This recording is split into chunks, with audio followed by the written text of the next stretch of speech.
about to listen. I know y'all think y'all Black Joy on right now, but we're about to go a little bit different Black Joy. Yes, nice to meet you. And, you know, I can really appreciate when everybody's both. Okay, I'm gonna stay down here because I'm gonna stay out of the, I'm not gonna be really part of the panel. I just wanted to say hello and thank all of you for coming out. It's a blessing to hear all that you have, to hear the voices, to hear the laughter, to hear all of those things here before we started. That gives me my Black joy. And I just really want to say thank you. I truly appreciate you. But to my board president that's still over there talking, nah, just messing. But to everybody that's in here, thank you for coming out. And to the board, President Scott, the dedicated staff, the event team, the valuable volunteers, and the beloved community gathering here today. It is with my heart brimming with joy that I stand before you. Well, I guess I'm not standing, but I'm sitting before you on this momentous occasion, 50th anniversary celebration of Roxbury Community College. Let's give them a hand. Profound gratitude goes out to each one of you for orchestrating such a powerful event. The Black Joy Circle, which resonates with the ethos of love, unity, thriving, and community. And I also, well, I think she walked out, but Dr. McKeever, Aquaria in the back, I really want to say thank you for orchestrating this beautiful event. Sometimes it's tough to not be seen by me, but you know, it's a beautiful day to just come out and connect. And merely the emotion, Black joy is merely the emotion and its embodiment of resilience, jubilant defiance against adversity. It's the sweet melody that rises amid discord and this harmonious rhythm of which we in our community dances, undeterred by the discord that often seeks to overshadow our shared melody. The significance of today's Black Joy Circle event eclipses a shared space, encapsulates a shared space, a haven where we revel in our collective resilience, celebrate our unique shared narrative, draw strength from our unity, that connection that we have, the unity that we hear, is the mirror reflecting our cultural love, our thriving spirit, a testament to the unyielding bonds that we foster a community of love, understanding, and growth here at Roxbury Community College. The power of Black joy lies in its simplicity, its profound ability to heal, empower, and unite.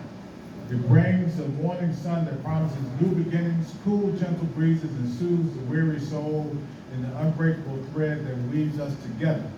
It's a rich tapestry of diverse yet united identities. As we gather here today in the circle of joy, let us bask in the beauty of what we fostered over the past 50 years.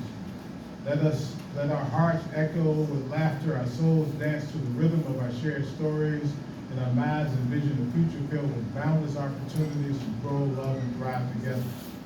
In conclusion, I extend my heartfelt gratitude once again to everyone who contributed to making this day a reality, and the dedication paints a beautiful, beautiful picture of the community and spirit that Roxbury Community College embodies. Here's to many more years of Black joy, unity, and thriving. And thank you again for being here. Those of you that know me know that I can talk forever. So I had to write something. Right? I tell those stories.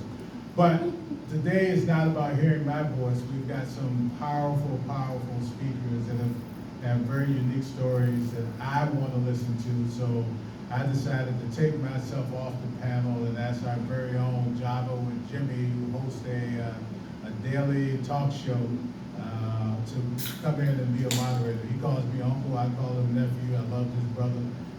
But you know, his ability to bring out and ask questions and really be able to listen to what's happening and what you're saying is unique. And his change in this community, what he's brought us, he helped us come through COVID with an everyday aspect. And so for me, it's an honor to be able to introduce Jimmy Java with Jimmy, James Hill, even though he's finally brought me my shirts, it took me 3 years to bring me t-shirts. But I just want to say thank you again. Thank you, James, for the last minute call and accepting my call, and I'm looking forward to hearing what everybody here has to say. Thank you. Let's give Uncle Thaddeus a hand. I did a podcast interview yesterday, and the person that was interviewing me, I started affirming and giving accolades and what I observed from him in the community. So I'm going to also do that now, though he can get me later. I focus and make Black Joy a priority because of this young man to my left. I do refer to him and also Uncle Carl as uncles. A lot of you see, some of you have seen the evolution. This Jimmy that has evolved and moves in Black Joy and focuses on joy and impact, this young man has been an influence. And so part of the shirt and some other things that we've done with the brand, he was the first supporter of Java with Jimmy. Rode up with a check, not support verbally. He rode up and put something in my hand. And so, Uncle, you know I love and appreciate you. This is just here. We say this once or twice a week on the phone. And so it was nothing when I got the call, had something planned. But when this man has been in New York, came to a birthday party, bought food, and then went back to New York. How can we not? And I'm mentioning that because I don't think we often are intentional about expressing the Black joy and love of Black men. And so can we celebrate this king?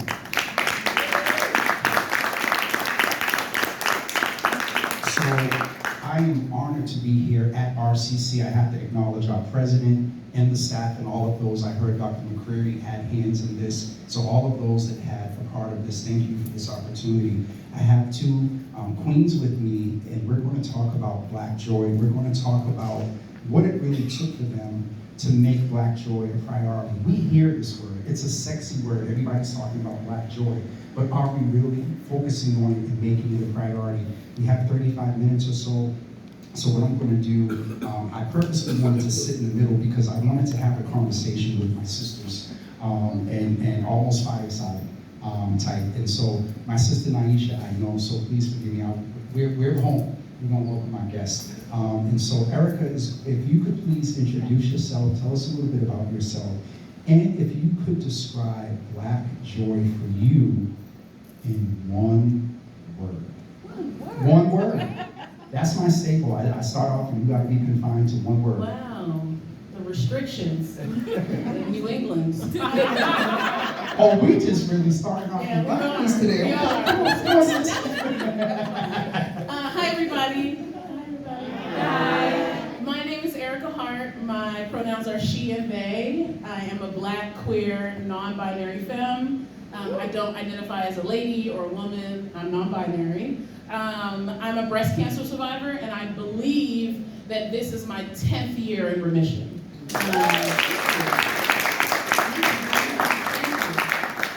And I'm also a new parent. My kid is off in the corner over there, which is really cool. This is my first event with my child in the room, so I feel honored. That's some type of Black joy. Yeah, it's a lot of Black joy going on, and he sleeps, so that's also the joy.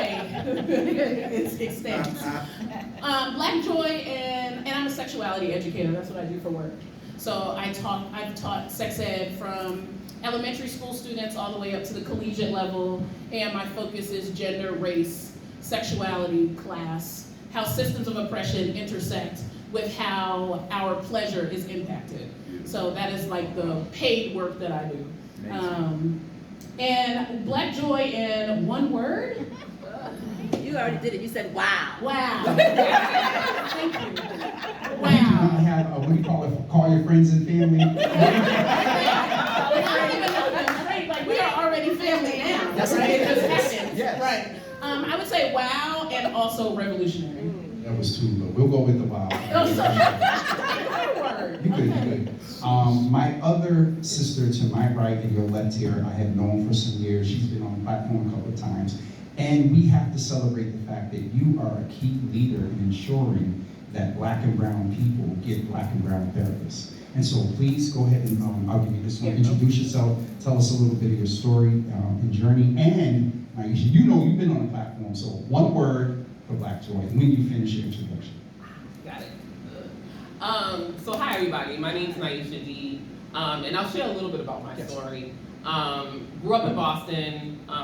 Many of you, I think, are from here. So I'm from the Roxbury area, Eggleston Square, where Roxbury and Jamaica Plain kind of shake hands. That's where I'm from. And if you've ever driven through there, you kind of see, you know, a lot of the disparities that happen in my neighborhood, but I won't allow it to break me.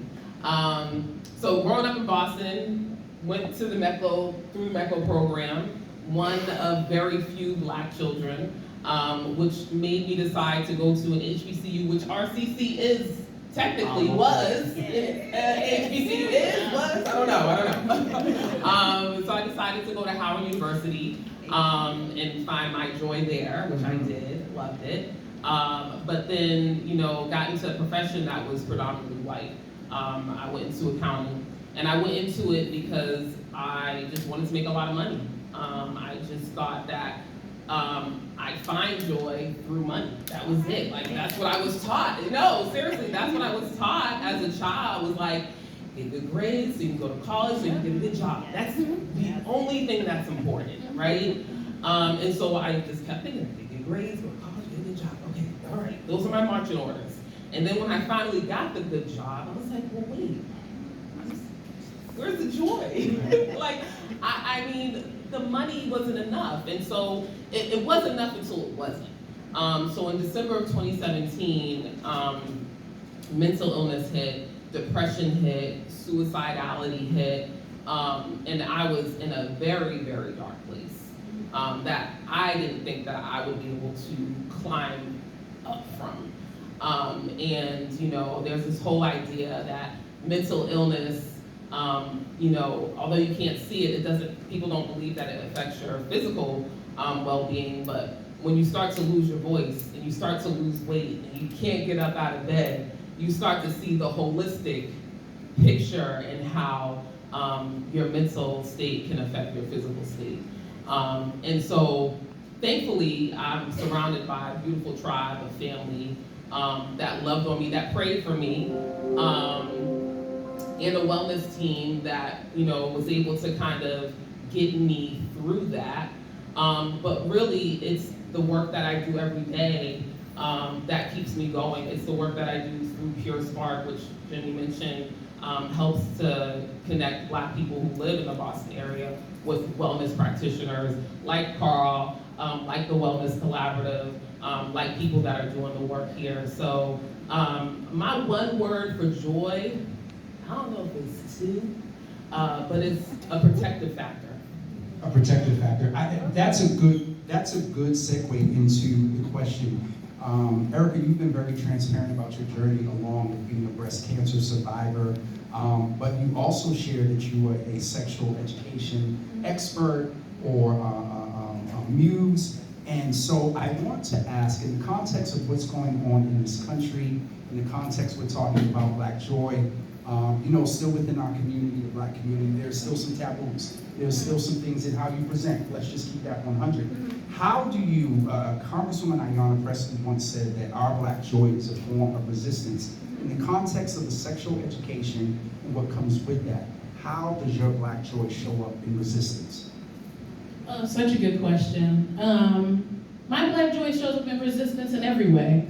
And I think in the work that I do, it's reminding us, because so much of our education has been stolen from us, and we, you know, literally it was illegal for us to read books. So all of to this day, our education has been shifted in a way that is very Eurocentric. Yep.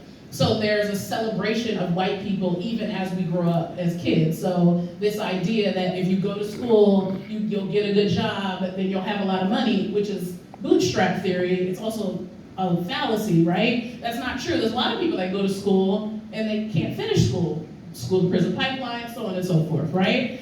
There's people that get good jobs and then they are houseless, right? So it's all a fallacy. And I think another fallacy is that Black people were not queer from inception, right? From the beginning of time, that trans people did not exist, right? And we have existed since the beginning of time. And because of chattel slavery, there's a major erasure of who we are as people, right? Even when slavery is talked about, it's talked about inside of a binary, right? There's an assumption about gender there too, of like, these were women slaves, these were men slaves, but we actually don't know their gender because indigenous Africans did not practice a binary gender.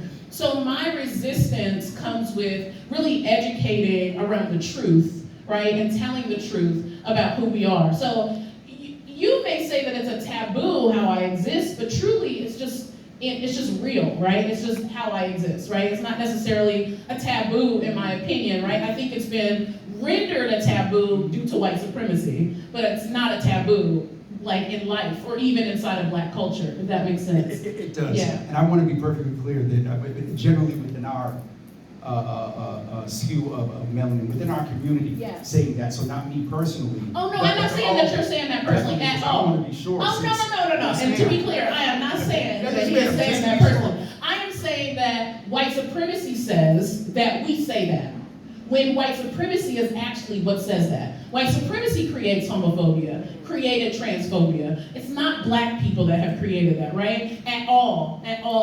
Because we can't even exist exist inside of our gender as we want. We can't even exist inside of our sexuality, hence why we have a whole term called Black joy, so we can actually exist inside of our bodies in the way that we want to, right? We have to actually name it something because it's been taken away so many times. Because it's not understood, and I know Uncle doesn't want this to go to an after dark, so we're just going to shift. No, it's already on that. What time is it? The baby is After dark, The that's the baby's less, asleep. where RCC, that's the less filtered part of the brand. But I will just summarize before we go to Naisha and just say this, that it is so important that we continue these part of the conversations. We're talking about Black joy. There are so many that identify along the spectrum that we do Yes. that can't have freely their Black joy because of supremacy, because of what is considered by some as taboo. Yes. Naisha, we talked a little bit about following the tradition and being in the path of what white supremacists in America calls for to be successful. At what point, along with sharing your story, and I don't want to presume that when you survived the attempt, that was the instance that Black joy kicked in. When was the discovery for you of your Black joy, and how? And I'm going to ask you this as well. When did you discover it, and then when did it really become an active, demonstrated priority? I think I was born a joyful child. Where's Mama D? She's not here, but if you know my mom, she's also very joyful. I was born a joyful child. I think that obviously the system and a lot of trauma, impacted my joy. Yes. Case in point, I remember being a child, right? Maybe 7 or 8 years old, and I remember sitting in my aunt's car, in the backseat of her car, and me and my sister are laughing. I don't know what we're laughing about, but we're laughing, crying, laughing. And my aunt, who's raised in the South, right, worked on a farm, from sun up to sundown at a very young age, right? That she worked basically her entire life before she passed away from cancer. Turns around and says, "What y'all back there laughing at?" And so at that point, it was like, wow, is joy wrong? Is it wrong for me to be happy? And I've had instances of that happen throughout my life. Like I'm flashing back to a point in time. I love to dance. Yes. I mean, most people Yes. Anyway, I love to dance. and so one night, I had lived in DC for the time that I was at Howard, and then I moved back for 7 years. And then I moved back to Boston kind of after that incident happened. And I remember being at downtown in a hotel. And I was going to a fashion show with me and my girls. And we were about to leave, and we go downstairs to like the first floor, and they're playing music. So I'm like, playing music, I'm gonna dance. Time to dance. And the security guard looks at me and says, what are you doing? Do you see anybody else dancing? And I was like, what? So, you know, the whole idea of weaponizing my joy, right? I went through lots of that as I grew up from a child to a youth to an adult, where my joy was always like kind of like weaponized in a sense, you know? And so I muted it, right? I muted it, I suffocated, I tried to. Oh boy, no, it was like, no, we here, we should try, no, you can't kill us. But I think that being joyless definitely attributed to the depression that I experienced, right? Having to feel like, okay, I gotta show up to work like this, and I can't laugh, and I have to be serious, or no one will take me seriously, and like I have to look a certain way, I have to talk a certain, and so I was like muting constantly, like overly like muting myself and muting parts of myself, right? And so that I said, you know, attributed, I think, a lot to the depression, not being able to show up authentically, my true self, Naisha D, that joyful little girl that was laughing in the back of her aunt's car with her sister, until I went into that really dark, deep, I had to kind of die to come back alive again. You know what I mean? I had to kind of die to come back again.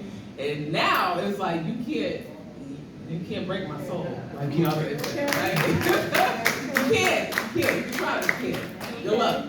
It's in the context of breaking your soul. One of the things that our women are often faced with, let's just name trans men may deal with this, cisgender may deal with this as well. That's a whole other health topic. So women and those that even in the healthcare topic, though there is the transition, there's two things that we learned that you still have to deal with, and that's another topic. But when breaking your soul, you dealt with, I'm gonna take a page out of your book, you dealt with what Euro Society has defined as one of the major things that a woman takes pride in, and that is her breast. That which you dealt with, for those that don't understand, bilateral means both left and right breasts. You dealt with breast cancer. In the context of what I asked about prioritizing your joy, and when did you discover it? Within that context, you may have discovered it before. This came to fight you to break your soul. Talk about the discovery of your joy and the prioritization of it. It's a good question. I have to say, first and foremost, I never related to my body parts as something that was like, this is who I am. Yep. Does that make sense? Yes, ma'am. I didn't look at my breast and was like, ooh, when I identified as a woman, this makes me a woman. Like, that was never my relationship, and I think people like to relate to breast cancer survivors as if us having a double mastectomy or a solo mastectomy means that now we hate ourselves and we feel sad all the time. Like, no, it's more complex than that. And I think that tries to simplify it in a lot of ways. And really what I was frustrated about was the fact that I was so present to how ableist our world is, right? That now, even though I have breast cancer, I'm diagnosed with breast cancer, I still have to work a full-time job on chemotherapy, right? So I was working in a space similar to this. I was working at a nonprofit, and I was teaching. So I would go and I would teach, and it would be very hot in the classrooms. I taught in New York City, and they had hood heat where it's just hot in every single room. And no AC, it's just in the wintertime too. And I'm opening windows because I'm having heat flashes due to the treatment that I'm on. And then I'm so exhausted that I'm sleeping in classrooms next door, right? And I never forget that I went to the nonprofit, to the HR department, and I said, I'm gonna have to take off for like 6 weeks because I have to have a double mastectomy. And they were like, well, you do know, this is a direct quote, well, you do know that if you can't work, you'll lose your job. I'm like, that would be the case at any point, right? If I can't work, I would lose my job. So why are you telling me that in relationship to having a chronic illness? It's because our systems are not set up for anybody to function truly in a way that is beneficial, that can actually in a way that's human. Yes. You know, if you are anything other than able-bodied. So that is what I realized. It wasn't about breast, right? It really wasn't. It was about the medical bills. It was about being misgendered when I would go into medical offices. It was about my job not regarding me as somebody who needed a break, right? I went back to work 2 weeks after having a double mastectomy because I was so scared I would lose my job, right? I'm getting on subways and running from chemotherapy on the subway to work because I'm terrified I'm gonna lose the job never said, go rest. This is a major thing that's going on with you right now. No, so it was never about my breast. It was about how I was dealing with the world around me, considering now that I'm experiencing a chronic illness for the first time. I'm opening my eyes to what folks who are born with disabilities have to deal with, who are dealing with mental illness have to deal with, right? That's what was opening my eyes to me. And I would argue that it did break my soul a little bit. And I think that that's okay to honor that, right? It did break my soul, like it did, and I think it was really hard for me to say it's gonna break my soul, and I think there's joy in that, right? I think there's joy in being honest about, this is breaking my soul right now, the freedom to fall apart, and I didn't feel like I had that. Let's give her a hand for that transparency to really say that was, no, you're good. That because when Aisha said that, and I was looking at just some of the notes here, and thank you for that clarity, because being a 52-year-old man that has grown up in America and in this society, that is what I have observed. But thank you for disrupting sort of that, I won't say preconceived or systemic sort of culture that we are often taught. So thank you so much for that, and also naming that my sister as well is a survivor. So there's a different ear in which I hear you. Yeah, amazing. So thank you so much. Let's give her another hand for that transparency. Naisha, we at one point had tried to do this mental wealth segment on Java with Jimmy, and I remember I was trying to get you to talk about the finances, and you were like, I'm all set with that. Tell us about the point. Tell us about the point of switching from that, a little bit of the journey, into evolving into what is now Pure Spark. Like I remember we exchanged some correspondence. Like the folks at the state are like, hey, what are you doing? What, you're tapping into something here. Tell us a little bit about that journey, leaving accounting and then evolving into what is Pure Spark now, and the black joy of that. That was loaded, I'm sorry. So I want to clarify the fact that I'm still healing, and I don't think I'll ever stop healing, you know? But I will say that, you know, from December of 2017, when the attempt happened, it took me about a year to feel like grounded. I was not only battling depression, but I was also battling a diagnosis of catatonia, which you can look up, which is pretty severe. It's like you pretty much disassociate from everything. And it was my first time experiencing anything like that in my life. And all I could feel was shame of like, wow, I really put myself in this situation. And so I was, you know, in a depressive state, but I was upset and mad that I was that way, because it was something that was looked upon as weak, or like, you know, you need to pray more, you need to do all these different things. And I needed help, but I was afraid to ask for help. That's what really I needed, you know, to be honest. And so from that point of healing, I started to feel better, and I started to, like, you know, gain my weight back, and, you know, all these different things, you know, that would signify like a healthy mental state. My mom, she sent me this email from McLean Hospital, which is a pretty popular mental health hospital out here in Belmont, Massachusetts. And they were doing a campaign on trying to remove the stigma in the Black community. And she said, I really think you should sign up for this campaign. And I'm like, there is no way. At that point, I had this idea that I would return back to corporate America. What was I thinking? And so I was like, there's no way I'm about to tell people that I was dealing with mental illness. I was like, you know, suicidal. Like, no, we're gonna brush that under the rug and keep it moving. But then later that summer, I lost my fourth family member to what we suspect to be suicide. And I got really pissed off. And I was like, you know what, enough is enough. I'm gonna be brave and I'm gonna do this. And so I did the interview with them, we did the photo shoot. And I remember being at my sister's house in Cambridge one day, and I was like, you know what, I'm about to post this on social media. And I did it, I felt like a weight had lifted off my shoulders. I ran to the bathroom, I just started to cry. Like, it was like a relief. I'm not hiding this anymore. Like, I was like outing myself, you know? I was like sharing my story, and unfortunately, some friends of mine had already started to share it, so there was like a lot of gossiping going on. I was like, you know, I'm about to own my story. That's right. I'm about to take my story over, the heck with that, you know, I'm about to let everybody know. Like, okay, and, you know?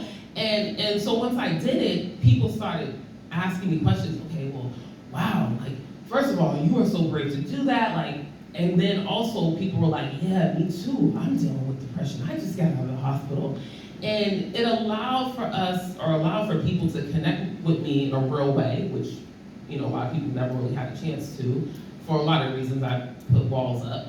But then it allowed for people to be seen, it allowed for me to feel seen. And it was very healing and transformative, but I felt like, okay, it can't stop here. Like, this can't be the end of it. It can't just be me sharing my story and then that's it. Like, now I done opened up stuff, I gotta help people. Like, it would be unethical, I think, for me to share my story and talk about it and then not follow it up with like resources and help and support. That just doesn't seem right to me.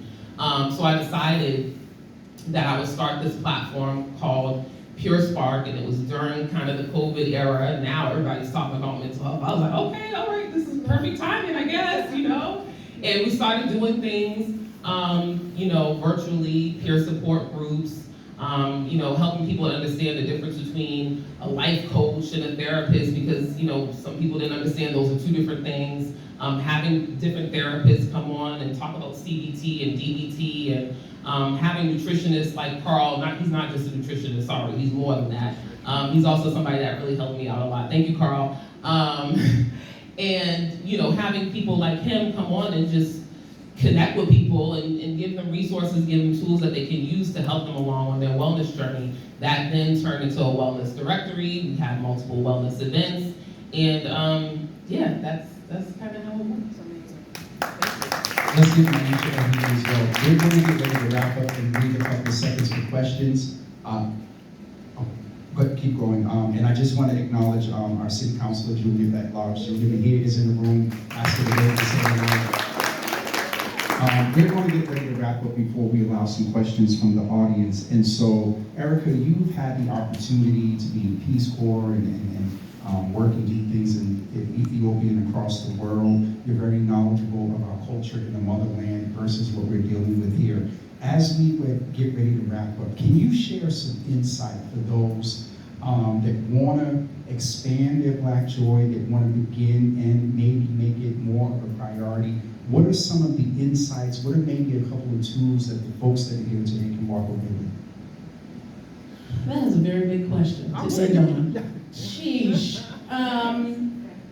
Some tools, I would say, because you were talking about at the beginning of this, you said to expand into community, Yes. like how we love on each other, right? Is oftentimes not talked about. I think Black Joy becomes very individualistic, and I think it's important that we remember community. I think Black people are very intentional about community. That's all we have in a lot of ways. So I think you know, when you see another Black person that you're speaking, right? I don't think you need to go all the way to Ethiopia to be in community, right? You could be in community right here in Roxbury, right? But like, you know, I think there needs to be, and I think we're already doing that as Black people. I think it's just to continue doing it, right? To continue speaking to your neighbor. My partner is like a big reminder to me about Black Joy, because he just will speak to every single Black person. And I think that's because he's from California and not from the Northeast, and I'm from the Northeast. In the Northeast, we don't really do that. We don't really do that. But he will walk into a Target in New York City and be like, hey, how you doing? Hey, how you doing? Hey, like literally wants to acknowledge every single single black person, I get irritated because we have somewhere to be, right? But he's a reminder that there's always an opportunity to stop and take a moment to acknowledge another black person. And I really acknowledge that and really honor that. I think that's really beautiful, and I think that is a really wonderful way to, and I think it makes a difference for people too. Like, oh, you see me, you know, to be seen in that way at a Target. You know, like, thank you for seeing. Maybe nobody has spoken to them that day. You know what I mean? Yeah. So that's what I think. Thank you for that. Naisha, I'm going to ask you as well if you could share, and you've shared insights, but maybe a couple of tools that people. What I heard from you was be in the moment, be in community, and consider that maybe your participation in exerting or assertion of Black joy is minimal as a. You know how brothers do. Just nod, or the young ladies, you know, the brothers we go up, the young ladies we, you know, nod and say hello. So something like that can help expand Black joy. I love how you also closed out with it's an individual thing which we needed because it contributes to the macro. Yes. But you know, we as the village, we also got to look out for the village Yes. as our chief has led in this space of Black joy. Naisha, some insights, tools, tips, and tricks that folks can walk away with, and then we'll open up for questions. Correct? So I think, when I think about Black joy, I think about when I went to Trinidad in 2016. And when I tell you, I had never seen Black joy expressed in such a colorful, beautiful way. It was a way in which people felt safe to like bring their full expression of themselves, to be happy, to be merry. All you seen was like laughter, happiness, and dance, right? And I loved it. Being from Boston, one of the things I know for sure, and it's concerning to me, is that there's a lack of joy here. And I don't know quite what it is. I can't put my finger on it. But, you know, it's almost as if I did this experiment where I would travel to different spaces and I'm like, I'm out in different scenes. I'm out in a club. Let's say I'm out in a club, right? If I'm in Atlanta, people are dancing, having fun. Miami, dancing, having fun.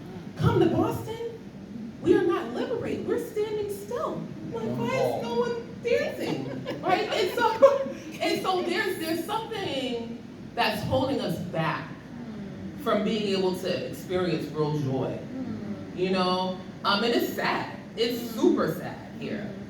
You know, not here, but it's super sad that my brothers and sisters are not able to express and experience joy in that way. And it could be because their joy was weaponized, right? It could be like the story that I had when they tried to express it. Why are you laughing? Like a man might say to another man, why are you over there laughing? You know what I mean? Like, and so I think in order for us, or me, or whatever, if we think about community, us, we, whatever, I think that it starts with us de-weaponizing it, right? First and foremost. I think it takes like practice because it's just something new, right? And for a lot of us, joy is new, like pleasure, being able to experience pleasure. It's like, ooh, oh wait, that was fun, but am I supposed to be able to do that? Like, is that legal? Yeah. It's new, right? And so with anything that's new, when I think about my mental health, everything takes practice. And so giving yourself time to be joyful. I mean, I'm silly and joyful every day, but like, I think it's because I'm in spaces and places where I'm allowed to do that, and also like I flex my joy muscle a lot, so it's strong. My joy flex is on, you know, it's on, you know what I mean? But it didn't start that way because remember I was ground zero 2017, right? And so, like I think it takes practice and it takes intention, just like anything else. And so, you know, I don't know if you could do that on day one, be like, leave out of here and be like, oh, okay, you know, I think it takes intention and I think it takes practice. Let's give our panelists a hand. If you have questions, then raise your hand. And just a quick submission while we're putting those together. We need to be intentional about our Black joy and not allow it to be weaponized against us. We need to also prioritize and pay attention to the generations that are before us, and after us, and again, that intentionality piece around that. And the chicken scratch, you can't read that last note. Does anyone have any questions? And if you could say who it's directed to. Hi. So I guess this is quite, I don't know if it's a question or a comment. Directed to both of you. I mean, I just want to say thank you both so very much for giving and sharing your stories and your perspectives. And just to kind of bounce back on this idea of, being afraid to express joy or kind of learning that. I think some of the elements that I've come across as an educator, as a mental health practitioner, is the elements of respectability politics, toxic productivity, toxic positivity, which are functions of white supremacy. Yes. And the expression of joy and having to unlearn that for myself and with my clients and be vulnerable. And I love that you talked about dancing as an example, because I think about those things. And I think at the Essence Fest, with there were performers like Janelle Monáe and Meg Thee Stallion, how they were dancing, and how, there was this kind of backlash a little bit of saying, like, these are professional spaces where we should be expressing joy. And so I know that, it's not this, so it's like one of those things where I think it's a function of internalized racism as a product of white supremacy, saying that we have to kind of control ourselves and to be very restrictive. I think there's elements that are intersection of, like, colonialism and Christianity, of this restriction versus pleasure. And so, I don't know if there's a question or a comment of these things like that, but I just think that those are certain things that I know I've learned in the system. And just also, just this idea of us just being able to slow things down. Internalized capitalism, this idea that we have to go. And as you were talking about, Eric, about your experiences, the expectations of going straight back to work, that we can't rest, and we can't feel, we can't even do those things, how can we experience joy? And that rest is joy. And so I just think of the book from Trisha Hersey, of Rest is Resistance. That's another element to this. Yeah. Let's give it a question. I got a question before Carl goes to his question. So I'm gonna take the privilege of designing this a little bit. I listened to your video last night, and a lot of them, but I'm gonna go to the question. I listened to all of them, but the first one that I saw really talked about you going to the Afropunk Fest, bare chested, right, and around your nipples, and how you were struggling, trying to decide whether you wanted to go in or not, and then you saw this brother walk in bare chested, and you're like, I can do this, right? Can you talk a little bit about, like, the power of that, and really maybe explain a little bit better than I just did, but really what it meant around, because I read a lot about, black women, the care, the healthcare aspect of breast cancer and what it means. And I don't want to leave this room, because we have a lot of sisters in here, without talking about that a little bit.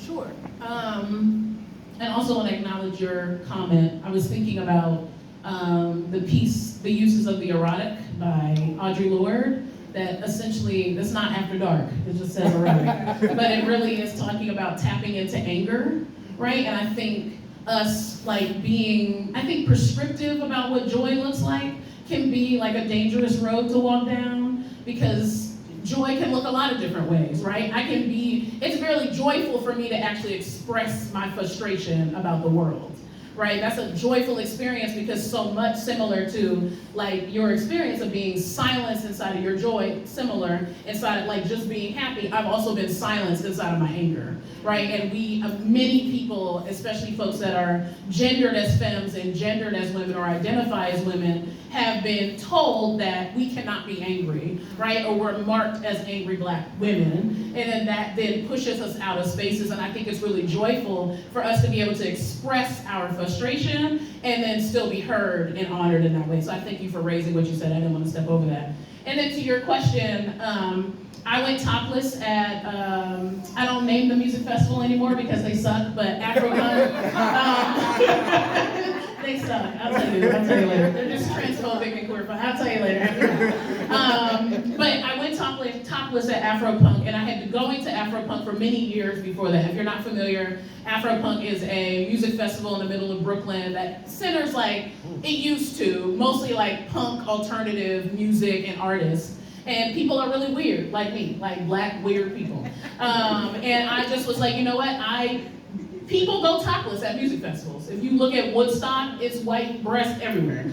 So I was like, you know, I want to raise awareness around breast cancer. So I'm gonna go topless at this music festival. So I rode my bike over with a scarf in front of my chest, covering my chest. I did not ride over topless in the middle of Brooklyn. I rode over and then I walked in and my friend was like, so are you gonna do it? And I was like, no, I'm not doing it anymore. I'm cool, I'll raise awareness another way. And then a presumable cis man, because I don't know his gender, I can't tell somebody's gender by looking at them, walked in front of me and they were topless. And I was like, oh, I can do this. And did the top, and then I just stood there. And then people started to like take pictures and come up to me. And this is before pictures went really viral and all of that stuff. So people were taking pictures, and I'm like, okay, this is cool, I guess, like, okay. And people were like, what happened to you? And this is mostly black people, mostly black, queer, and trans people. So that was really alarming to me that a lot of us young people too didn't recognize what breast cancer looked like. So I was like, okay, this is actually making a difference. And then a step further is that a cis man can walk around without a top and it's no big deal, right? But a cis woman walks around with or without nipples, and I don't have nipples anymore. But that is like, whoa, like put a shirt on, like cover yourself up, inside of respectability especially as well. And I really wanted to push up against that. So I continue to be topless on the internet. If you Google me, you will see me naked. Surprise. And that is, it's done intentionally, right? It's done in a way to, one, honor my body as it is. When you Google breast cancer, it's not a lot of examples of black people. A lot of mammograms are done incorrectly on black people. And I wanted to raise awareness around that because it's intentional, right? It's medical racism. I wanted to raise awareness that black, queer, and trans people get breast cancer, right? It is oftentimes only focused on women. We're coming up on October, you're gonna see it constantly. Women, women, women, women, women. I want you to remember me and remember that not only women get breast cancer. It's a lot of different genders that do, and I think it's important that we honor that because people get swallowed up in that non-advocacy. So I just took matters into my own hands, really, is what I was doing. And then I wanted to push up against the rules on the internet, which most of our social media platforms are run by white cis men that say, oh no, your body needs to be, I'm reporting it, right? Your body can't be online. Even people breastfeeding, right? Their videos will be removed because nipples are sexualized inside of whiteness, right? Like that's ridiculous, right? You should be able to see somebody's nipples. Who cares? Like they're nipples. Just like you can see my chipped up fingernails, you should be able to see somebody's nipples. So I show my topless body in a way to raise awareness around that. So yeah, I hope that answers the question. It does? Okay.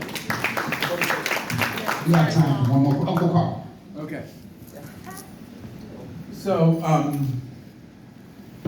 this is kind of like a long and short question. That's the niece. Okay, so everybody is born female until Come on, sex ed. right? Everybody that comes into this world, they come in as a female until an enzyme starts, probably in about the second or third month, right? Second trimester. Trimester, right? And then you become what we call male. But in ancient times, gender was not an issue, and you knew that, which blew my mind. And even in my studies, I knew that in African medicine, and also in Chinese medicine. It wasn't until Confucius's time that they even recognized gender. Gender wasn't an issue. Native Americans, if you come here, they say you come here with more than one spirit if you have a different type of liking to a different type of someone who's not same sex. So my question to you is, knowing all these things, number one, are there more writings out here? And number two, what are we doing in our black communities to educate people? Because we need to get away from this whole process, this whole issue of, you know, of shaming people because of the way that they want to live their lives, right? Because, you know, we're all spirits and we all come here and we all have our own destinies, and we're, you know, we have to lean into allowing people to live that way. So you know, when I was doing my research, I didn't see it. Carl's a longer talking than I am. Y'all gotta love So these my two. question to you is, are there other writings out here? And, you know, why aren't we making it available to people? So yes, there's other writings out here. I'm glad that you spoke to indigenous communities. You have to read about the history and kind of read about it almost between the lines in some ways. If you think about Indian boarding schools were created to the tagline or the theme of them was, yes, East, that's my kid also trying to talk. That kill the Indian, save the man was the tagline, right? So it's colonialism erasing a whole community of people by spiritually killing them, erasing their culture, erasing the way they practice gender, erasing the way that they dress, right? So they put them in these schools and use violence to erase the ways that they express, even language, right? So much so that they would go into these schools as children and come out speaking English and not even know how to find their parents, right? And their family, they wouldn't even recognize them. So we have to be talking about that because it shows that the gender binary was instituted by violent means, right? It's not something that is natural, right? It's not something that's just innate. It's not that women, like I'm just using you as an example, I ain't coming from you. Go ahead. That it's not that women go like this when they see each other and men go like this. It's just not, right? It's all different. Everybody talks to each other differently. Like there's no way, it's not that women wear dresses and men wear pants, right? Women dress in all various ways, and all of these things that say that women do this and men do that is completely ridiculous. And if you take it to a racialized way, Black people don't fit inside of the gender binary. There's so many examples of that, right? What happens to Black cisgender men is that oftentimes they are harmed by violent means by the police. That's not happening to white cisgender men, right? That has a lot to do with not fitting inside of the gender binary. Black cisgender women are also not seen inside of the gender binary because they're seen as angry. They're seen as hypersexual. They're seen as lewd and loud, right? That's not how white cisgender women are described. So I think if Black people as a people start to see that we don't fit inside of the gender binary, that the gender binary is not going to save us, that will create a lot of freedom for Black trans people and Black queer people, because we're really existing like this stuff ain't for us anyway, right? Like we don't fit, you don't fit. And I think I think about like my grandmother, right? And I think about her being so upset with me for not wanting to wear a dress. Right, and her upset, I think, was coming from like protection. It was violent. I'm not excusing it. It was mean, but it still was like, please just fit inside of these norms so you're not harmed. Please don't be, gay, queer, right? Don't be that way because I don't want you to be harmed. And I see that a lot in our community, and I think we have to remember, regardless if I wear a dress, if I wear jeans, if I wear a paper bag, I am still going to be harmed by white supremacy. Right. So where can we find stuff out there so that people Man, can let me read get it? one question. No, that was also a part. Between Uncle Thaddeus and Akiva, I'm gonna get in I trouble. can send you an email of Y'all- this because the list is long. But people are talking about this, and Black people are talking. Audre Lorde, James Baldwin are just a few examples of people that talked about gender. Patricia Hill, Dr. Joy James, Patricia Hill Collins are all people who talked about gender outside of the binary, and also indigenous educators. But the problem is a lot of that information is erased, and we have to go and dig for it because of our system, our education system. Yeah, that was one. Let's get both of our panelists a hand, and we're going to keep we don't have any names out there, we can have any more questions, but I want to bring a young lady up who has been very supportive of Black Joy. Every year, it's ensured that there's a Black Joy Day in the city of Boston. So we're going to ask you, and yes, I'm going to say, And let me just pause right here. We need to ensure that we keep encouraging Black joy for people that move in spaces where they are disrupting systems and creating policies and to address what fights our Black joy. So please put your hands together for the Honorable at-large City Councilor, Julia Mejia. While she's coming, just remember on the point that this sister said here, but forgive me, the same, you know what my... Your Black sister is fine. Yes, ma'am. Just when situations come up, or if you're among family on the bus, or you hear things where they're talking about someone who's made a decision to explore their Black joy through different types of expression across the gender spectrum, wherewith you're comfortable and feel safe, say something.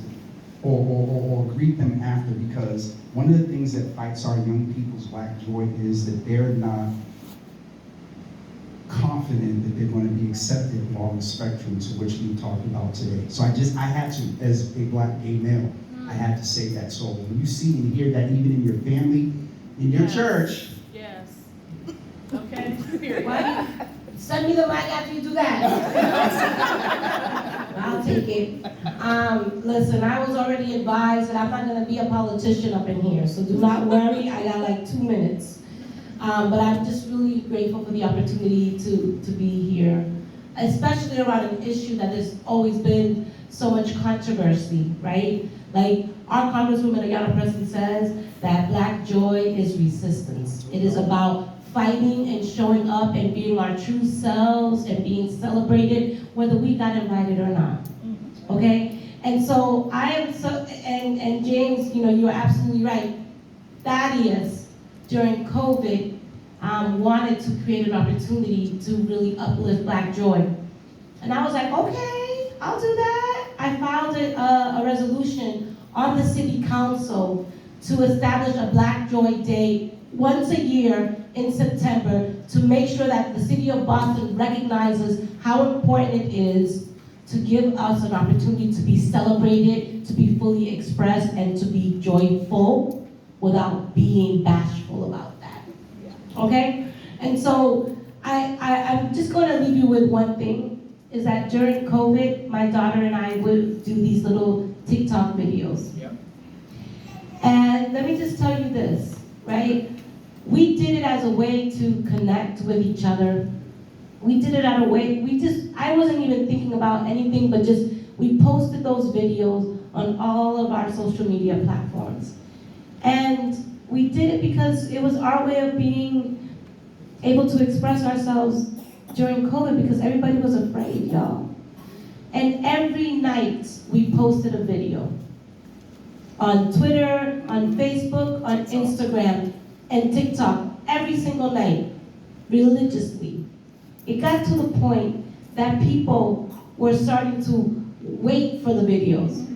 It became a way for people to disconnect from their own sadness. But let me just tell you how people, because not all people were excited about it. That's right. I was told that I was a city councilor, and why was I acting that way? Why was I, in the middle of a pandemic, not being more serious? I was expressing myself with my daughter, and I was bringing in a little bit of joy to the community that followed me, but yet I was shamed for my joy. And so the comment around joy being under attack, we are, because we're told how to show up and how to be, right? And that is one of the most important lessons that I have learned being a city councilor. You want to talk about the white dominant culture? In my public hearings, when we talk about mental health and wellness, I bring a clinician to the space, and we ground ourselves in the conversation. I've invited young people to open us in poetry, because we have to change the systems that we are in. We don't have to continue to do business as usual just so that we can be accepted. And so I say all of those things is because Black joy, it is not a day, it is not just a way of being, it is a way of recognizing that at the end of the day, that's the only thing they can't take away from us. That's the only thing they can't take away from us. So own that joy, claim it, celebrate it, be all about it, because at the end of the day, right? At the end of the day, that's all that we have. So live free, live out loud, and I know, I kept saying this the last thing I'll say, but one more thing. So, so we're talking about health and wellness and healing. I'm gonna say one thing. I did not realize my own trauma until 2016.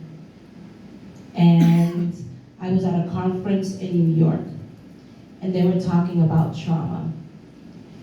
And I had a 6-year-old at the time, my daughter's now 13 years old. And they talked about how we as people of color don't come to terms with the things that we have overcome. And it was in 2016 that I realized that I was carrying untreated trauma because I tried to commit suicide when I was a teenager. And my mother never took me to the hospital because she was afraid that they were going to take me away from her. And I grew up believing that my mom did not love me because she never got me the care that I needed. Look, I was a grown woman with a 6-year-old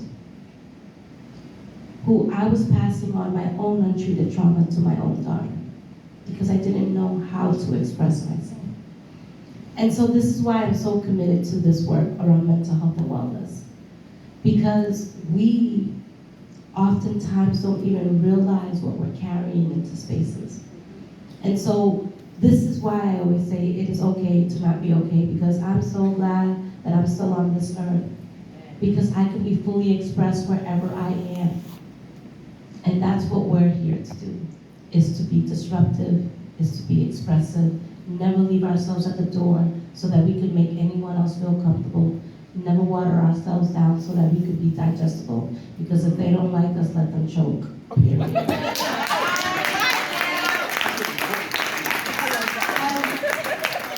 And you know, this is the ambassador of joy, right? We already acknowledged the ambassador of joy, like the ambassador, the chief joy officer, the ambassador of joy, because we need this more than ever. He's the chief, what the hell did I just say? He's the ambassador of joy, the chief ambassador officer. I'm Latina, I'm gonna forget everything that I just said in terms of my language skills, but listen, at the end of the day, y'all know for real, listen, like, I really think it's important for us to show up. This is such a beautiful room. This is what it looks like when we're in community. This is joy. This is joy, and I know Makiba's like, stop talking, because I only said a minute, I got 5. But look, I love y'all, I appreciate you, thank you so much for being here. Well, I'm going to close this out because this was an amazing panel. I learned so much. Counselor, thank you, love you, appreciate everything that you've done to really push Black Joy forward, being the first Afro-Latina counselor, and recognizing that and being okay with saying that. So I'm just trying to process some of the stuff I heard, but you know, it's going to take a minute. It's going to take a minute. But and the reality is none of this would have happened if it wasn't for the leadership of the president of the Roxbury Community College. So I want her to bring this out. Thank you. I know the hour is late. Let me just say this has been incredible. Please give another round of applause to this amazing panel. One thing I want to say too, this has been joy for Roxbury Community College. I want to acknowledge Makiba and Martha and Michael. There's so many people from our college who worked to make this day happen. And Allison, I didn't see you, Allison. And it was our joy and our love for this community. I just want to say to the panel, I learned so much from you. All of us have in our families people whom we thought were trying to shut us down. You use the word protection. I would add one other word to that, love. They loved us. All of us have an aunt who was the grumpy old aunt who was always saying, sit down and be quiet. They did that because they loved us. So I would just add that to when we think about what they weren't holding us back. They were scared. They were dealing with their own. We all bring into this our stories, our lives. That's the end of my lecture. Thank you all for being with us. Thank you for the stage. Thank you to Peter. Thank you, Martha. Thank you. Jenny is not in the room. Let's just give Jenny McDonald a round of applause. She worked her heart out for this day. So it's been our privilege and our honor and enjoy. The sun's coming out tomorrow. So One last thing. Most of you know I released a Black Joy Journal. I have 20 free copies on the corner. And I also have 6, those of you that are practicing self-care want to do yoga. I have 6 free yoga mats up here. So I'm not, don't run. Right? But the journals are there for free. And the yoga thank you mats. for that amazing mug that we got. Yes, thank you.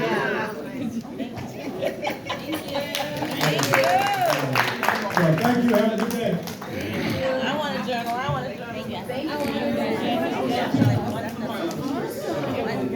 I sent it to my friend.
Oh, yes, I'm there. So random. Dr. Scott, such a wonderful moment.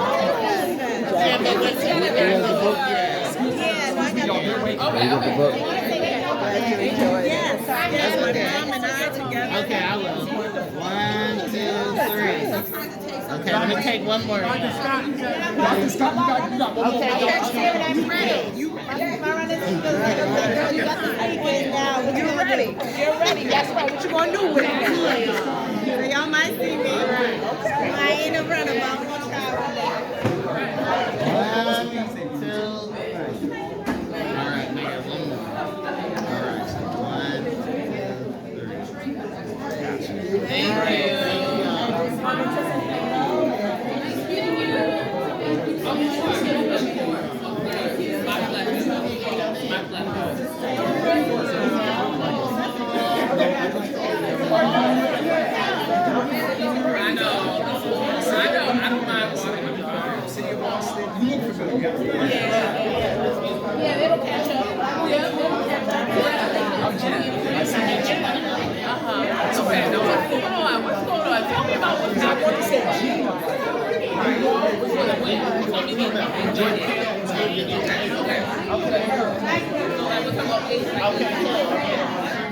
Or send me the link. I'm happy. All right, I'm ready. The second edition. All right.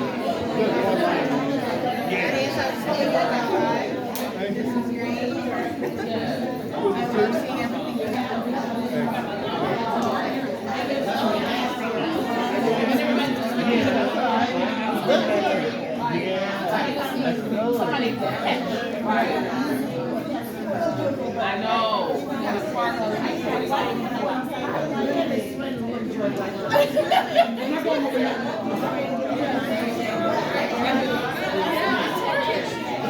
It's at Target. Yeah, I think we're dressed with 20 today. Yeah. So, at Target. Yeah.